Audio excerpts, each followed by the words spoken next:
The rain had finally stopped, leaving the whole street cold and quiet. Water dripped from the leaves of the big mango tree, tapping the wooden bench beneath it. That was where Benjamin saw her. Madame Agnes. Her body was curled like a child's, her wrapper was soaked from the rain, her grey hair was wet and stuck to her face. Her hands were shaking so much that she couldn't even hold her wrapper together. "Help me, please. I am dying here." The words came out weak, almost like the wind was stealing them away. People passed her. They stared, they whispered, they walked away faster. "She's the witch," one woman said, pulling her child close. "Her husband died. Her son vanished. Something is wrong with that woman." Benjamin stood there, watching all of them avoid her like she was something dangerous.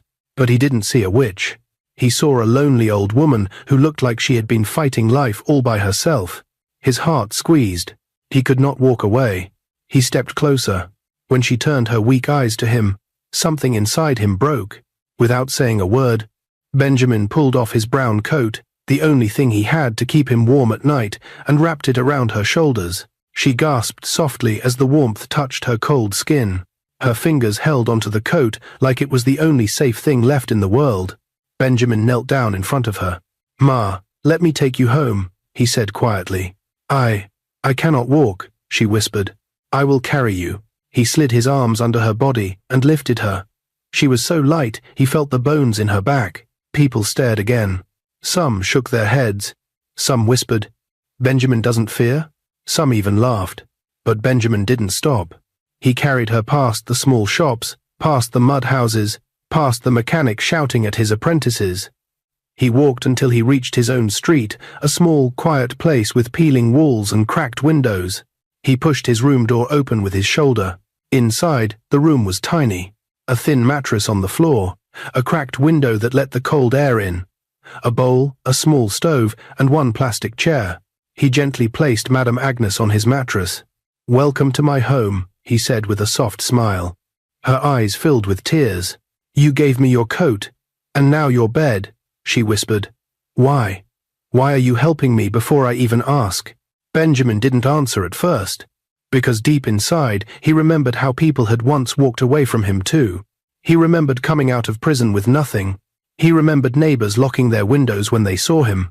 He remembered someone calling him that ex-convict, even when he hadn't done the crime. He knew what it felt like to be alone, and he could not leave her like that. "You need the bed more than I do," he finally said. "Let me find food for you." He stepped outside again, even though the night was cold and he had given away his only coat. He used the little money he had saved to buy bread, milk, and a small sachet of tea. Back in the room, he boiled water on his tiny stove. The room filled with the soft smell of hot tea. He helped her sit up and held the cup to her lips. She took a sip, then another, and slowly her shaking stopped. "It feels like life is coming back into me," she whispered. She ate the bread slowly, like it was the first food she had tasted in days. When she finished, she closed her eyes and whispered, "Thank you, my son." Benjamin watched her fall asleep on his mattress. Then he took a towel, folded it into a small pillow, placed it on the floor, and lay down on the cold cement. His back ached. The cold bit into his skin. The wind from the broken window touched him like ice. But still, he smiled. He felt peaceful. Benjamin woke before the sun. His bones hurt from sleeping on the floor, but he quickly checked on the old woman. She was alive. She was breathing easier. Her face looked calmer. He smiled and rushed to prepare water for her to wash her face. When she woke up, she stared at the room in shock. "You slept on the floor?" she asked. "Yes, Ma." "For me?" Benjamin nodded. Madame Agnes covered her mouth with her shaky fingers as tears fell. "No one has done this for me. Not even my husband's family." She looked around Benjamin's small room again, then whispered, "You saved my life." Every morning before leaving for his construction job, Benjamin made sure she had water and food. He bought what little he could. Sometimes it was only bread. Sometimes it was just Gary water with a bit of sugar. Sometimes it was nothing but warm tea. But he always tried. Madame Agnes grew stronger.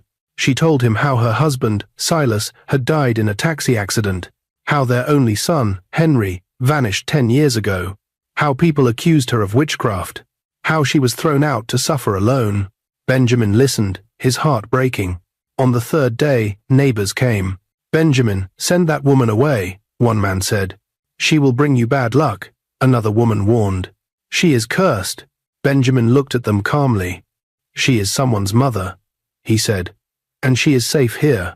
They hissed and walked away, but Benjamin didn't care.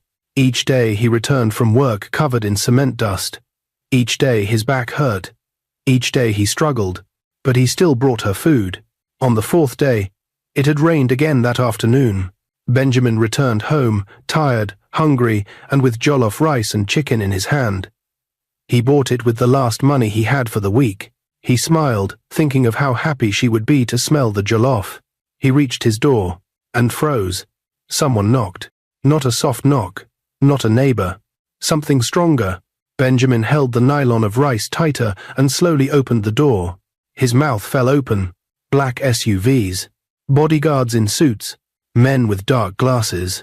A handsome man, in an expensive suit, standing in the middle of them, all outside his tiny cracked building.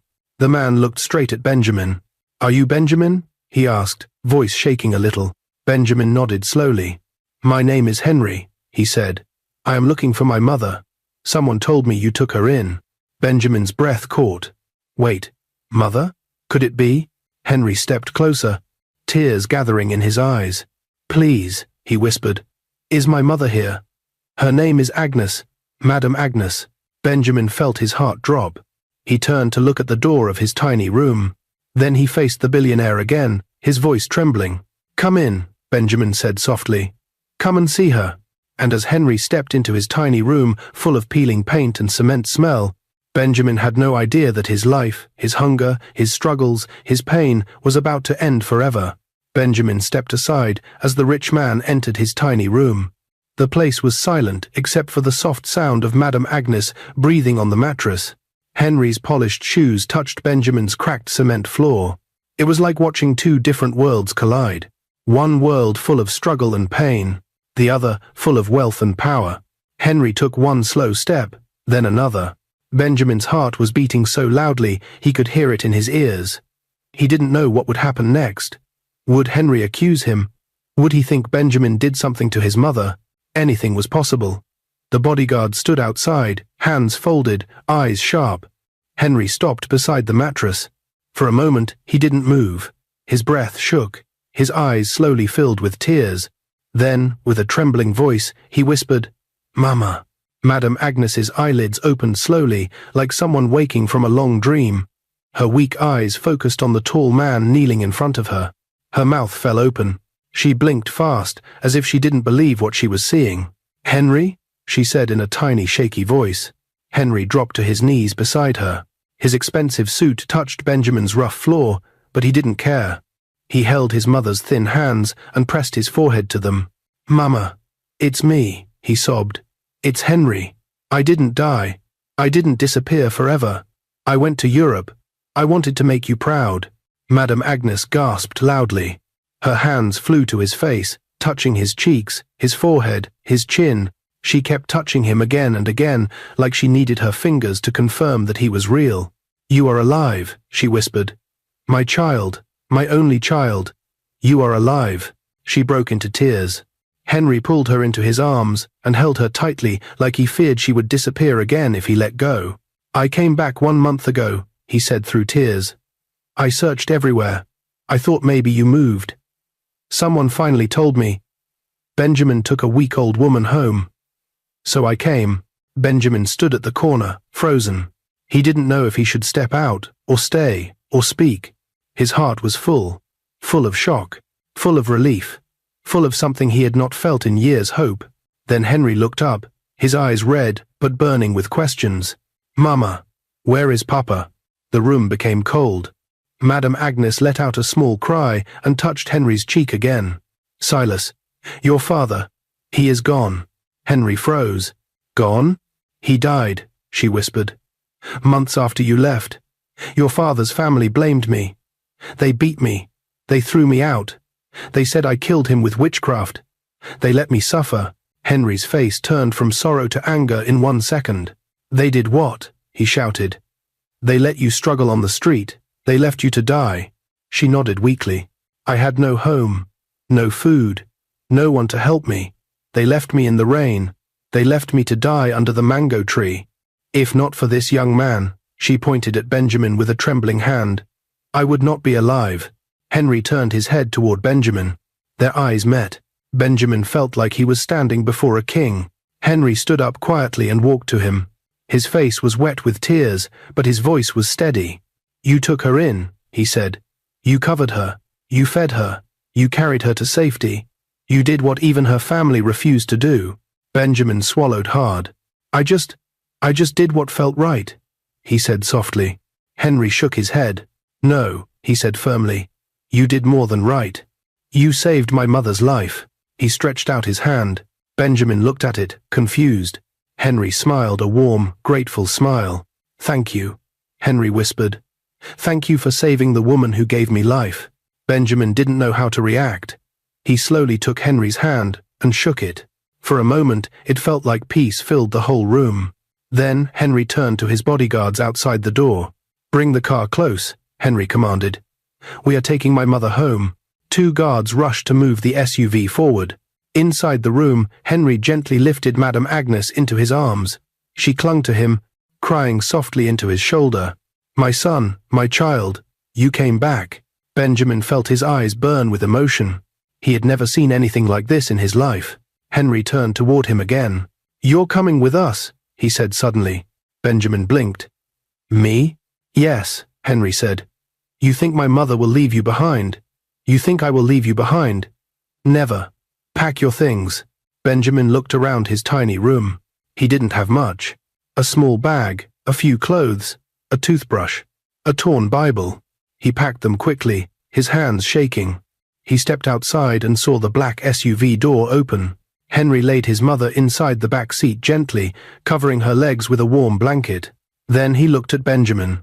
Sit beside her, Henry said. She will be calm if you're close. Benjamin obeyed, still shocked. The SUV door closed. The engine started. The convoy of black cars slowly began to move. Benjamin watched the street where he had struggled for years fade behind him. The cracked houses, the muddy road, the worn-out shops, all of it disappeared as they drove toward Victoria Island. Madame Agnes reached for Benjamin's hand and squeezed it. My son, she whispered weakly. May God bless you forever. Benjamin swallowed a lump in his throat. He looked through the tinted window as tall buildings replaced the small houses he had always known. Soon they passed through a large black gate guarded by armed men. Inside, Benjamin gasped. The mansion was huge, bigger than anything he had ever seen.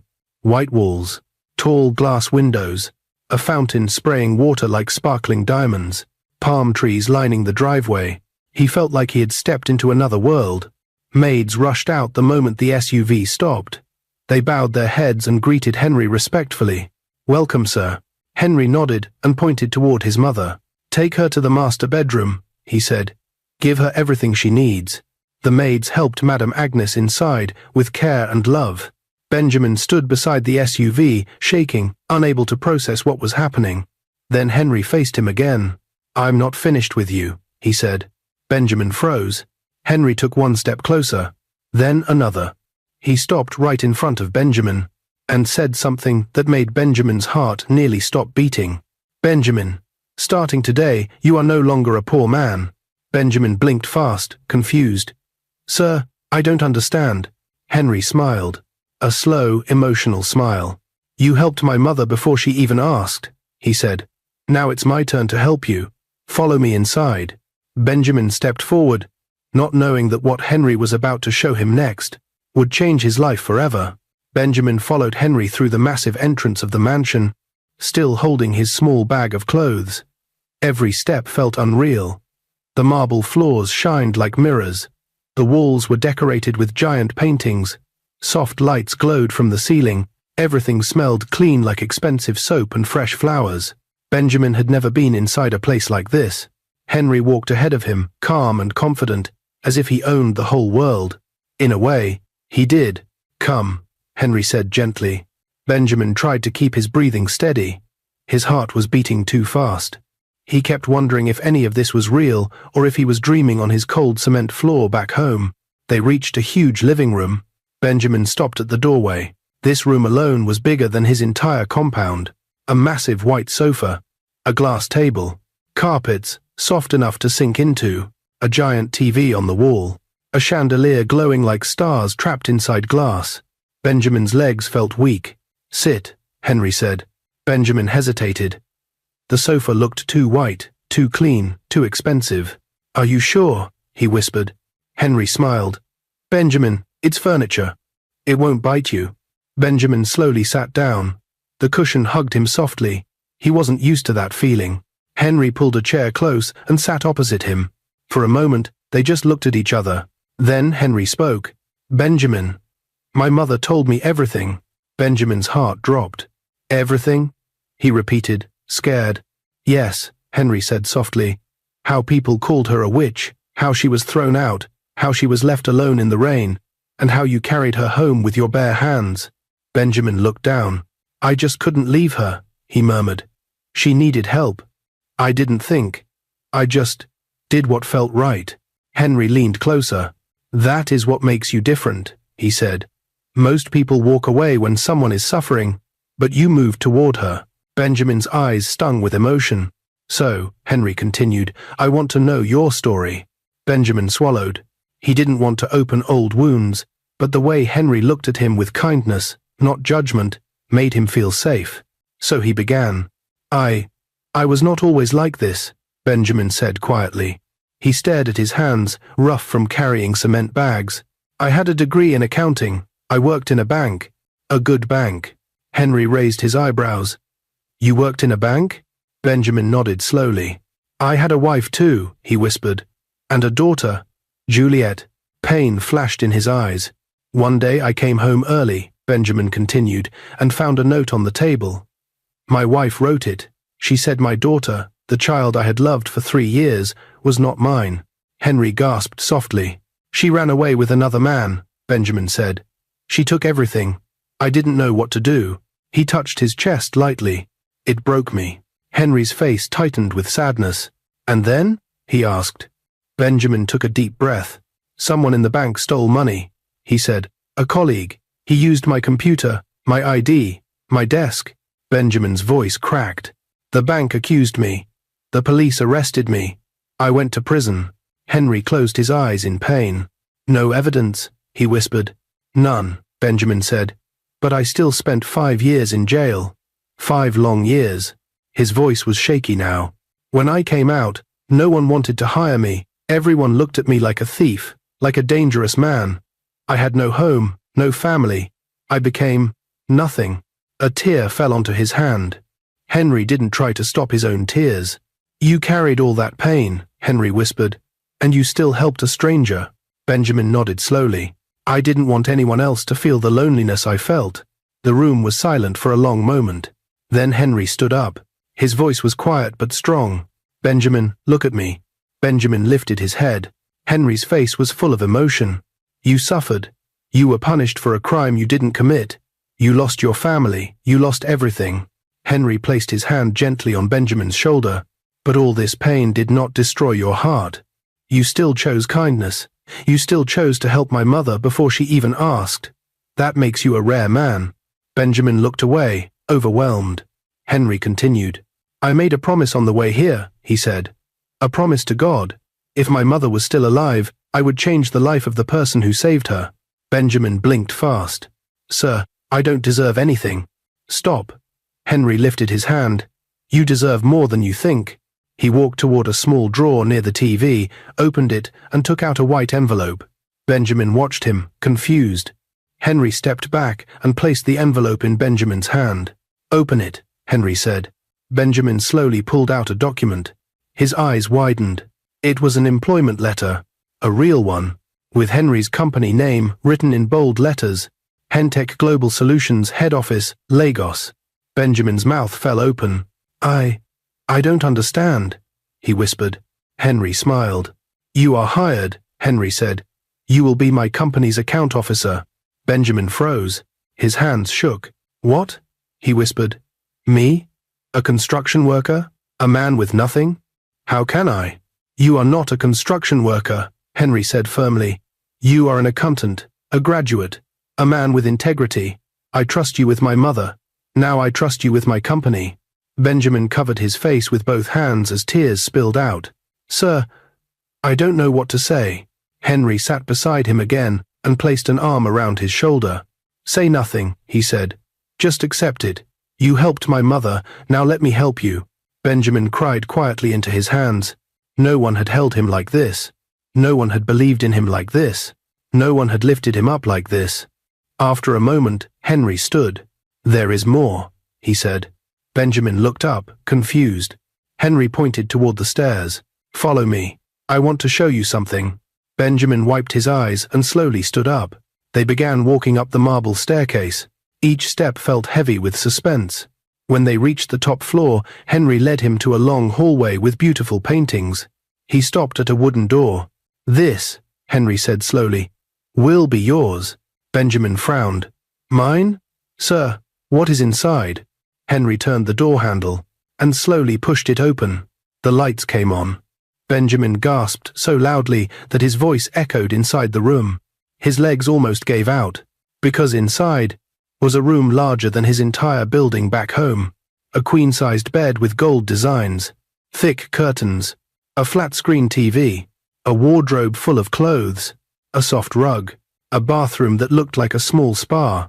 Benjamin stepped inside, trembling. "Sir," he whispered, This can't be for me." Henry smiled softly behind him.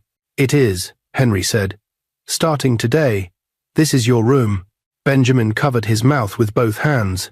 He felt like shouting, crying, falling to his knees, all at once.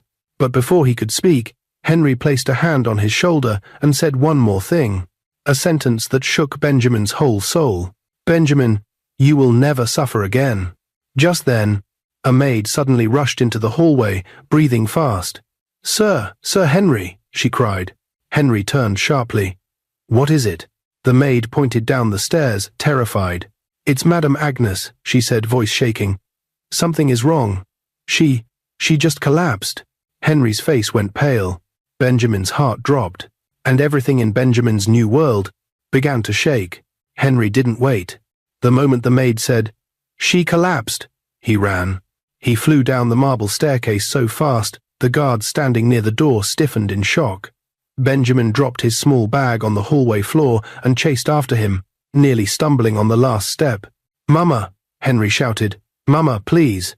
They reached the living room. Two maids were kneeling beside Madame Agnes, who was lying on the soft rug. Her body was still. Her eyes were closed. Her breathing was shallow and shaky, as if each breath was fighting to stay alive. Henry knelt beside her and lifted her upper body into his arms. "Mama, look at me," he whispered. "It's Henry. I'm here. Stay with me, Mama." But she didn't open her eyes. Benjamin felt his heart tighten. It was the same way she had looked under the mango tree, weak, fading, lost. "Call the doctor," Henry shouted. "Now!" One maid grabbed the house phone with shaking hands. Another ran to the kitchen to bring water and a towel. Benjamin knelt beside Henry, his own hands trembling. "Let me help lift her head," Benjamin said softly. Henry nodded quickly. Together, they held her gently.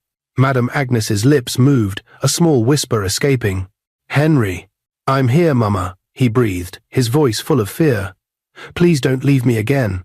Please." A tear fell onto her cheek from his face. Benjamin placed a hand on Henry's back. "She is strong, sir. She has survived worse. She won't give up now." But even Benjamin knew the truth. Her body was too weak. Her soul had carried too much pain. If help didn't come fast, her chances were slipping away. 5 minutes felt like 5 years. Finally, the mansion doors opened. A private doctor rushed in, holding a black medical bag. 2 nurses followed him. The guard led them straight to the living room. "What happened?" the doctor asked quickly. "She collapsed," Henry said, wiping tears with the back of his hand. "She was fine a moment ago, then she just fell forward." "Move back, please," the doctor said. Henry stepped back a little, but his eyes never left his mother. The doctor checked her pulse, her heartbeat, her breathing. His face tightened. "How is she?" Henry asked in a shaking voice. The doctor didn't answer immediately. He opened the bag and took out an oxygen mask, placing it carefully over Madame Agnes's nose and mouth. He inserted a small needle into her hand for IV fluids, then signaled a nurse to hold the drip higher. Benjamin watched everything with fear in his bones. She is dehydrated, malnourished, weak. Her body has lost too much strength, the doctor said finally. She needs to be taken to the hospital right now. Henry stood up instantly. Prepare the SUV, he ordered. Benjamin helped lift Madame Agnes carefully into Henry's arms. The guards opened the large doors. Rain had started again outside, but no one cared. Benjamin, ride with me, Henry said firmly. Okay. The SUV moved with speed and sirens as they rushed through the city. Henry held his mother close the entire ride. Benjamin sat beside him, watching the old woman fight weakly for each breath. Please don't die, Henry whispered again and again. I just found you. Please don't leave me.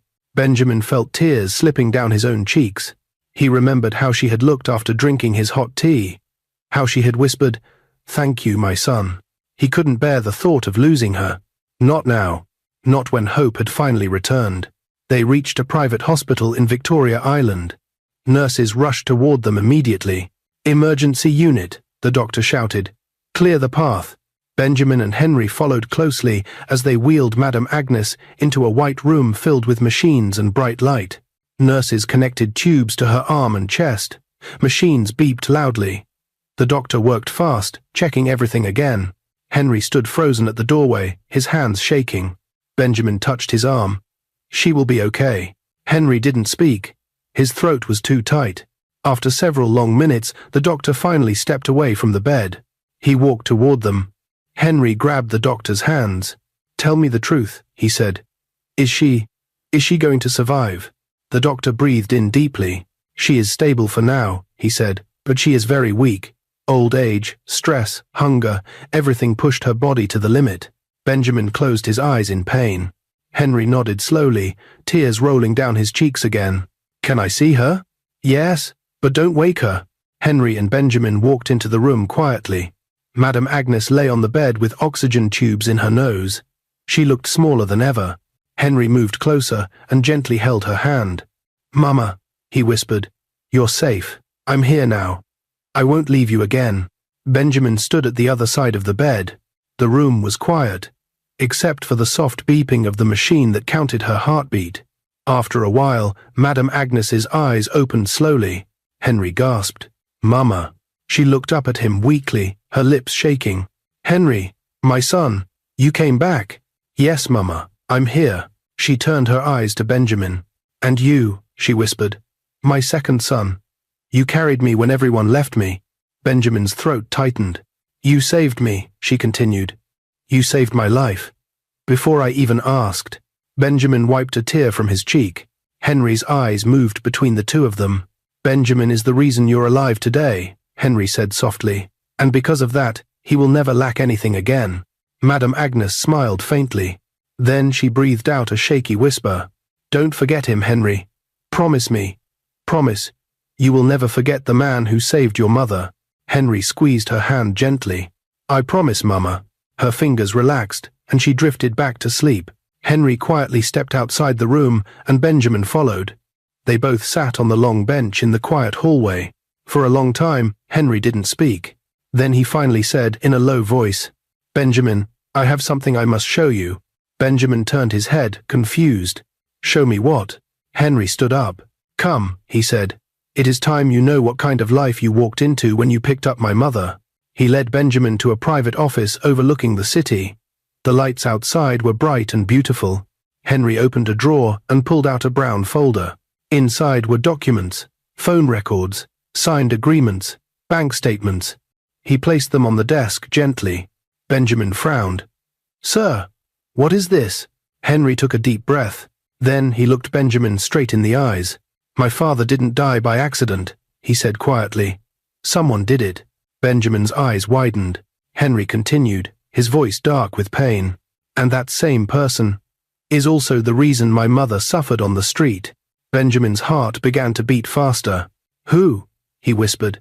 Henry slowly turned the folder toward him and pointed at a name. Benjamin looked down. What he saw made his whole body freeze, because the name written there was someone he never expected. Benjamin stared at the name written on the document. His breath caught in his chest. His fingers froze. His mind refused to believe what his eyes were reading. "Sir," he whispered shakily, "this can't be true." Henry nodded slowly, his jaw tight with pain. "It's true," he said. "Every line, every detail, every signature. I confirmed it myself." Benjamin swallowed hard, staring again at the name written boldly on the page. The name Henry claimed caused everything. Chief Udochukwu, Silas's older brother, Henry's uncle. The same uncle who had thrown Madame Agnes out. The same family member who called her a witch. The same man who convinced the entire community that she was cursed. Benjamin felt anger rise in his chest. "Why would your father's brother do all this?" he whispered. Henry let out a long, tired breath. "Because of money," Henry said. "Because my father named me as the future owner of his lands. Because he planned to leave the transport company to me. Because he loved me too much." He shook his head. "Uncle Udochukwu wanted everything. He convinced the family that my mother was the reason misfortune came. He poisoned their minds with lies." Henry closed the folder slowly. "My father didn't die by accident," he repeated softly. "He was driving an old taxi that someone had secretly tampered with." Benjamin's chest tightened. The taxi accident, the whispers, the hatred, everything suddenly made sense. Henry stepped closer to the window, looking down at the busy lights of Lagos. "Mama told me she had suspicions," Henry said, "but she had no proof. And when I left for Europe, she became an easy target." He turned back to Benjamin, eyes full of fire. "I will not let what happened in the past continue. I will protect my mother. I will rebuild her life. And anyone who hurt her will face justice." Benjamin felt his heart ache with respect. Henry had suffered too. Even with his riches, he carried heavy pain. Benjamin sat quietly for a few moments, letting the truth settle. Then Henry spoke again, this time gently. "You walked into danger the day you helped my mother," Henry said. "But you didn't even know. You only knew she needed help." Benjamin nodded slowly. "I didn't think of danger," he said softly. "I only saw a human being suffering." Henry placed a hand on his shoulder. "That kindness," he said, "is what changed everything." A nurse suddenly knocked on the office door. "Sir." "She is awake." Henry's heart jumped. Benjamin stood quickly. They rushed to Madame Agnes's room. Her eyes were open. She was sitting up slowly, breathing better, looking much stronger than before. Her face brightened the moment she saw them. "My sons," she whispered. Henry rushed to her side, holding her hand. "Mama, how do you feel?" "Stronger," she said softly. "Better than I have in months." Benjamin smiled warmly. "You gave us quite a scare, Ma." She chuckled lightly. "I've survived worse. God is not done with me yet." A nurse checked her vitals, then smiled. "She is stable. She may be discharged tomorrow if she continues improving." Henry exhaled in relief. "Thank God," he whispered. Madame Agnes turned her eyes to Benjamin. "You look tired," she said gently. "Sit beside me." He obeyed and sat. She took his hand with her weak fingers. "You carried me when no one wanted to touch me. You fed me when I had nothing. You gave me warmth when the cold wanted to kill me." Tears filled her eyes.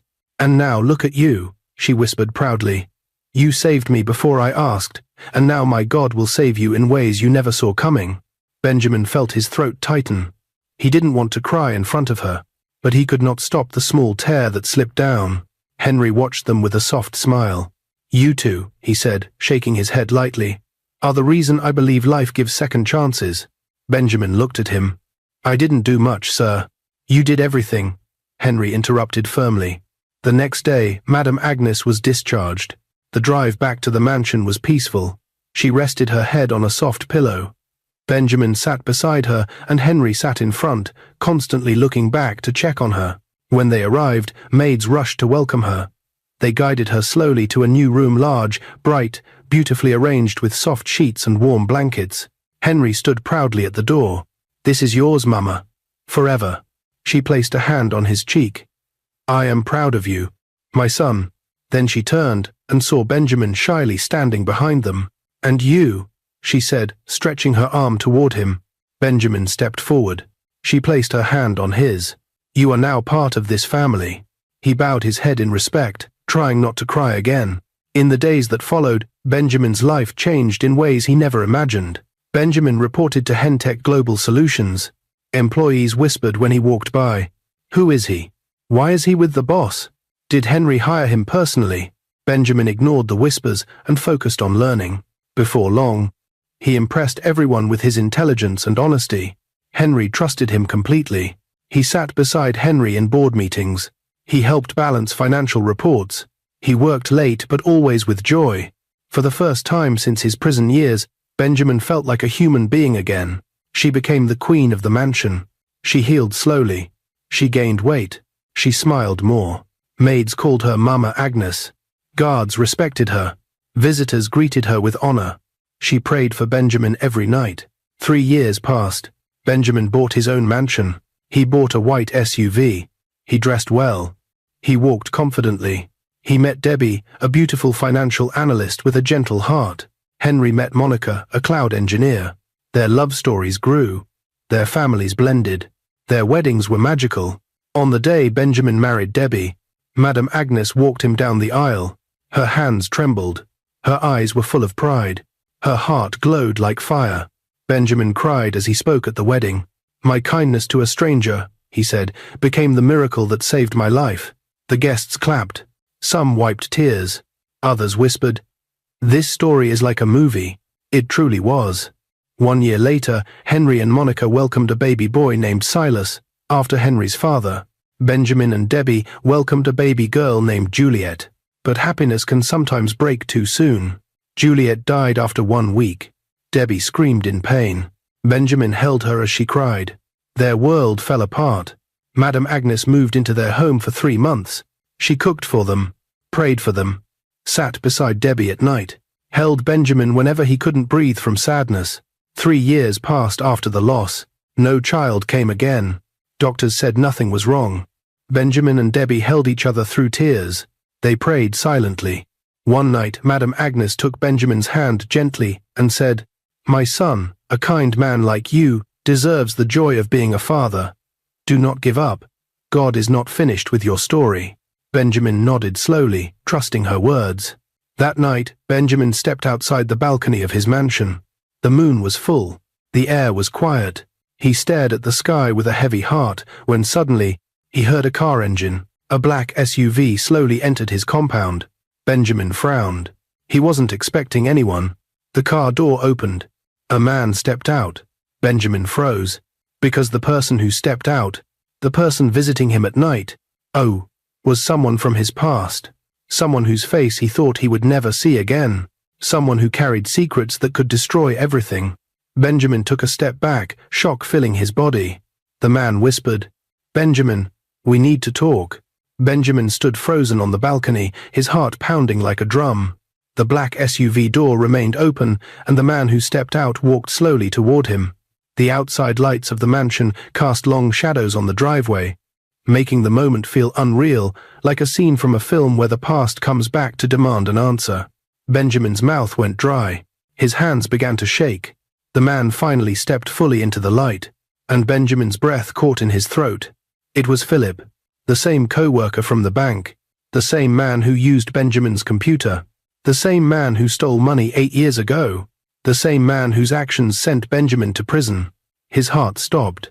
"Philip," he whispered, barely able to speak. Philip looked nothing like before. He was older. His face looked tired and worn out. His clothes were rough. His eyes carried guilt that seemed to crush his shoulders down. Benjamin took a step back in shock. His chest tightened. He whispered again, "Why? Why are you here?" Philip swallowed hard, as if forcing himself to breathe. "I came because I can't run anymore," he said, his voice shaking. "I came to tell you the truth." Benjamin felt anger rise in him like hot fire. This man, the man standing in front of him, had destroyed his life. He had stolen money, framed Benjamin, and watched him go to prison without saying a word. For years, Benjamin had cried, fought, begged God for answers. Now the man responsible was standing right in front of him. Benjamin clenched his fists. "You should leave before I call the police." Philip lifted both hands quickly. "Please, don't. Please hear me out." Benjamin didn't move. He didn't blink.